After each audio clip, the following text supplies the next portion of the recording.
ये वीडियो मैं आपके लिए बनाता हूँ, आपके फ़ायदे के लिए बनाता हूँ। अगर आप खुद यूपीएससी की तैयारी करते हैं या आपकी कोई भी फ्रेंड्स, दोस्त हो, आपकी भाई हो, आपकी बहन हो, यूपीएससी की तैयारी करते हैं, तो आप उन्हें ये वीडियो दिखा सकते हैं। मुझे लगता है कि इन सब छोटी-छोटी बातों को जो मैं यहाँ पे बताता हूँ, उसको आपको सुन लेना चाहिए, वो आपके लिए बेनिफिशियल रहेगा। मैं इससे पहले भी 2-3 वीडियो बना चुका हूँ, ऐसे ही कुछ सवालात पे, तो अगर आप चाहें तो उसको जाके देख सकते हैं। वो आपके लिए बेनिफिशियल रहेगा।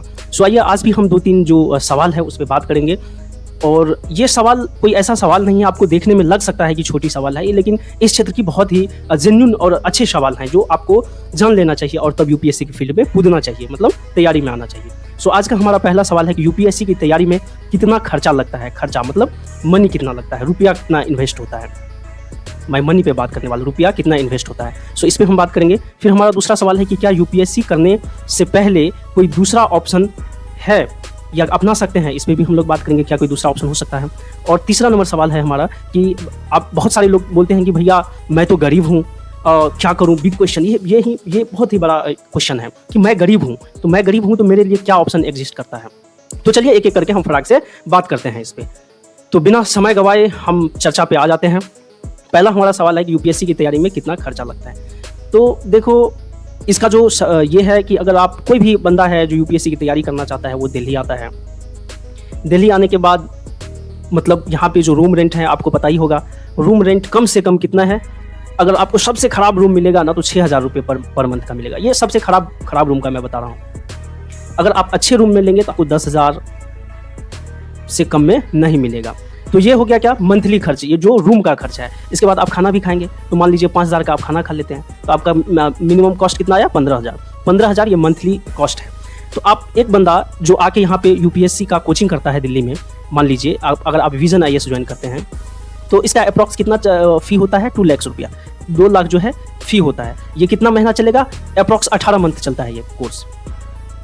तो 18 मंथ जो चलता है, तो आप जोड़ लीजिए 15 को जो है 18 से क्या कर दीजिए, गुना कर दीजिए। तो 15 को 18 से गुना करेंगे तो कितना होगा, जो भी हो आप जोड़ के आप देख लीजिएगा। और 2 लाख रुपया जो है,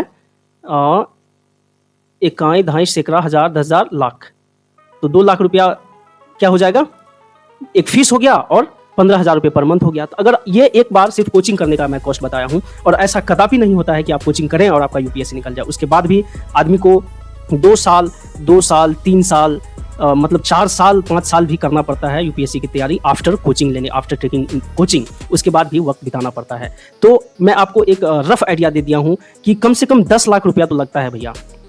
अगर आप इस क्षेत्र में आ रहे हैं तो आप 3 से 4 साल का बैकअप लेके आइए, ईयर्स का बैकअप लेके आइए, प्लस 10 लाख रुपया लेके आइए। अब कुछ लोग ये बोल सकते हैं कि मैं तो डिमोटिवेट कर रहा हूँ, जो गरीब है वो कैसे करेंगे। भाई देखो, गरीब के लिए कुछ भी एग्जिस्ट नहीं करता है। आप गरीब हैं, मैं उसके लिए थोड़ा आगे कुछ बताने वाला हूँ, ठीक है। इसका क्या रास्ता है अगर आप गरीब हैं और करना चाहते हैं तो आई थिंक आपको ये समझ में आ गया होगा कि कितना खर्चा होता है। तो खर्चा पे हमने कुछ चीज़ें कवर कर लिया खर्चा पे। अब हम अगला सवाल देखेंगे कि क्या यूपीएससी करने से पहले कोई दूसरा ऑप्शन है। तो यस, बहुत सारे ऑप्शन हैं, और ज़्यादा बेनिफिट यही रहेगा कि पहले दूसरी ऑप्शन को पकड़ लिया जाए, और वो ज़्यादा अच्छा होता है। तो क्या क्या ऑप्शन हो सकता है, एसएससी हो सकता है, ऑप्शन हो सकता है, रेलवेज ऑप्शन हो सकता है, ऑप्शन हो सकता है। इसमें अगर आप कोई भी छोटा जॉब पकड़ लेते हैं मान लीजिए, तो आपको एक तरह से स्टेबिलिटी मिल जाता है, और स्टेबिलिटी मिल जाने के बाद जो है आपको किसी पेरेंट्स पे या किसी पे क्या होता है, डिपेंडेंसी जो है ख़त्म हो जाता है।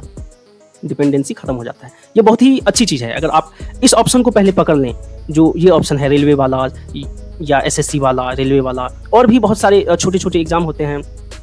तो उसको भी आप एज अ ऑप्शन अपना सकते हैं, और उसके बाद जो है यूपीएससी के लिए फाइट कर सकते हैं। सो ऑप्शन है, आप ऐसे कर सकते हैं। तो ठीक है, हो गया। और हम फिर तीसरा नंबर सवाल देखते हैं कि भैया मैं तो गरीब हूँ, क्या करूँ। ये बहुत ही बड़ा क्वेश्चन है भैया, मैं गरीब हूँ, मैं फिर भी करना चाहता हूँ, तो क्या करूँ। तो आपके लिए सबसे बेहतरीन ऑप्शन क्या है, आप क्या कर सकते हैं। आपको फिर भी कोचिंग करना है, तो जैसे मैंने अभी पहले बताया कि आप एसएससी कर सकते हैं या आप रेलवेज कर सकते हैं।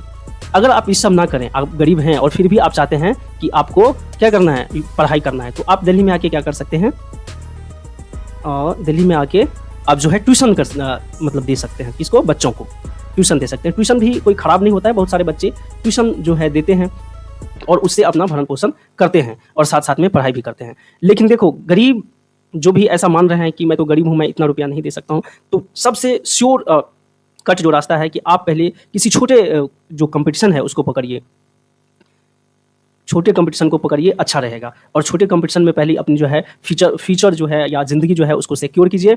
उसके बाद जो है बिग गेम के लिए आप तैयार हो जाएंगे। यही छोटे छोटे सवाल थे। मुझे लगता है कि आप गरीब हैं तब भी कर सकते हैं, लेकिन इसका कुछ रास्ता है जो आपको साथ साथ करना होगा। तो आई थिंक ये वीडियो मैं आपके लिए बनाता हूँ, आपके फ़ायदे के लिए बनाता हूँ। अगर आपको वीडियो अच्छा लगता है तो आप लाइक कर दीजिए एंड सब्सक्राइब कर लीजिए। अगर आप मेरा ज्ञान बढ़ाना चाहते हैं तो कमेंट में बॉक्स में कमेंट कर दीजिए और मेरा ज्ञान बढ़ा दीजिए। Thank you so much.